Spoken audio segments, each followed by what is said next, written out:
Pays Boxing Nation. Boxing Nation.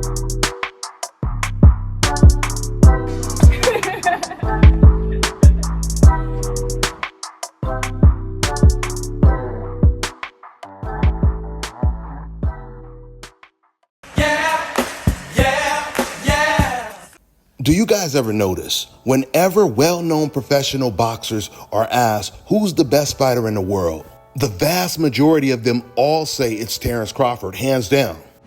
I think Terence Crawford right now in the sport of boxing is the pound-for-pound best fighter in the sport of boxing right now. How good is Crawford? Crawford is amazing, not just good. He's amazing, and he said the same thing about you.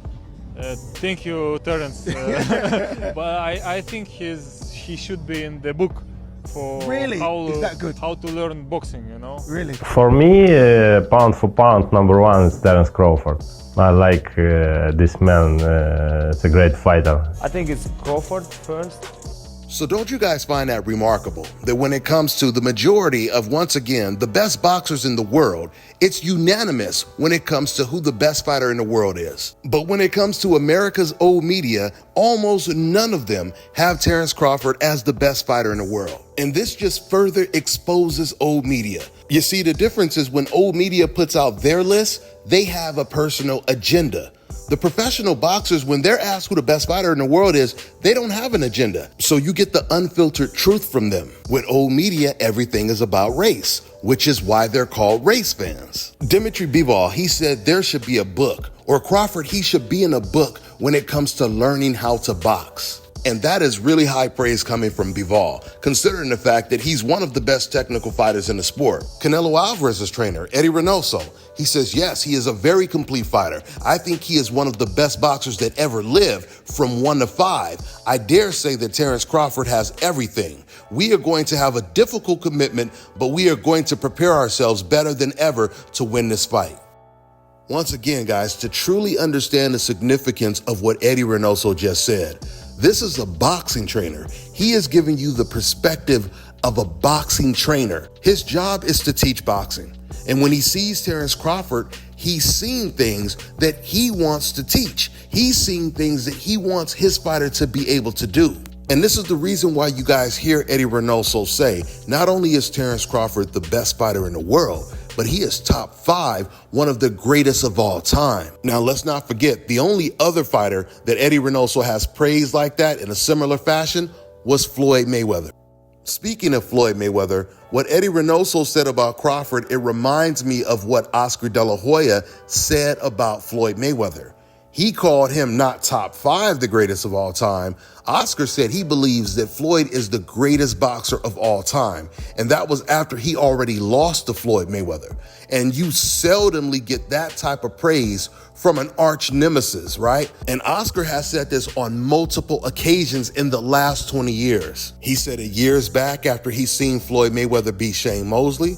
And he said it as recent as a couple years ago. So one of the reasons I emphasized on that point is because when I made the video about Eddie Reynoso saying that, or admitting that Crawford is going to be a difficult fight, there was a couple Canelo fans in my comment section that was saying, oh yeah, he's just praising Crawford like that because he doesn't want any excuses when Canelo beats him. Trying to basically imply that Eddie Reynoso, he's just making all this up. He doesn't really believe that Crawford is one of the top 5 greatest of all time. And the funny thing is, this is the same thing Mexicans did, or this is the same thing they tried to say when Oscar De La Hoya first said that Floyd Mayweather is the greatest boxer of all time. And Mexican fans, they were in my comment section saying, oh, he doesn't believe that. He's just saying that because he promotes Floyd. And I would remind them that Oscar De La Hoya has promoted many fighters, and he's never said that any of them was the greatest of all time, not even top 5 the greatest. Not only that, but Oscar still says it today, and he doesn't even get along with Floyd Mayweather. So in conclusion, Mexican fans and other race fans, they hate when people are praising a Black American boxer as the greatest or the best fighter in the world. But unfortunately for you guys, as long as Black American boxers exist, you guys are going to always have to hear other professional boxers giving them the praise that they actually deserve. Because those other professional boxers, they're in the ring and they see what Terence Crawford is doing through a different lens. You know, a lot of people say that Sugar Ray Robinson is the greatest fighter of all time. And it's pretty interesting because Terence Crawford is attempting to do what Sugar Ray Robinson tried to do when he moved up to light heavyweight to fight the champion Joey Maxim. And this was a true matchup of skill versus size. Robinson, he was winning the fight easy. The whole fight he was winning, but he couldn't survive the heat. The temperature in that ring that day was 105 degrees. The referee had actually already passed out and had to be replaced. Even some of the spectators had passed out. And by the 13th round, Sugar Ray Robinson, he could no longer deal with the heat. So the fight was stopped and he lost the title match. Now, by way of contrast, Joey Maxim, he's not on the level of a Canelo Alvarez. He's not as accomplished as Canelo. He doesn't have the skill set that a Canelo has. The sport of boxing is always evolving. So my point is, this is a much tougher challenge for Crawford than it was for Sugar Ray Robinson. So if he pulls off this win against Goliath, it's going to be massive. I actually want to talk more about this, but I'm going to do it in another video. So with that being said, I'm going to wrap this one up. That's all I got for now, guys. I'm on to the next one. I never had a fight where people thought I lost. I never had a fight where I didn't look spectacular. So, you know, giving the body of work, and that's against every person that they put in front of me.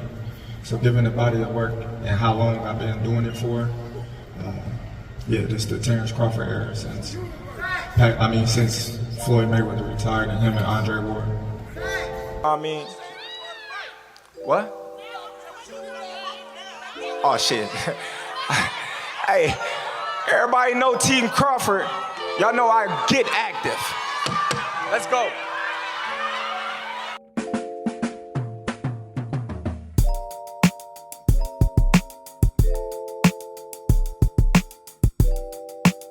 Let me tell you guys about Issa Israel Law Firm. It is a full-service legal practice based in Denver, Colorado, an emerging hub for combat sports and high-altitude training. If you're a fighter inside or outside of the ring and you need a law firm you can trust to fight for you, visit thefighterfirm.com or email help@iilawfirm.com. Legal representation is usually limited to plaintiffs or defendants in Colorado, but iFirm can help anyone in the world with trademarking their business name, logos, and U.S. immigration issues. This brother has been my attorney for a while and helped guide me through all kinds of business and civil issues, so make sure you guys go to thefighterfirm.com. All right, now check this out, guys. If you're looking to repair eczema scars, burns and bruises, dark spots and blemishes, fever blisters, diabetic ulcers, this right here is the perfect product for you guys. It's called LO Deki Face and Body Oil. Athletes and top-ranking boxers, they're also using it after training to reduce swelling, inflammation, and to ease the pain. So get yours today. Go to lodeki.com, like them on Facebook, and follow them on Instagram.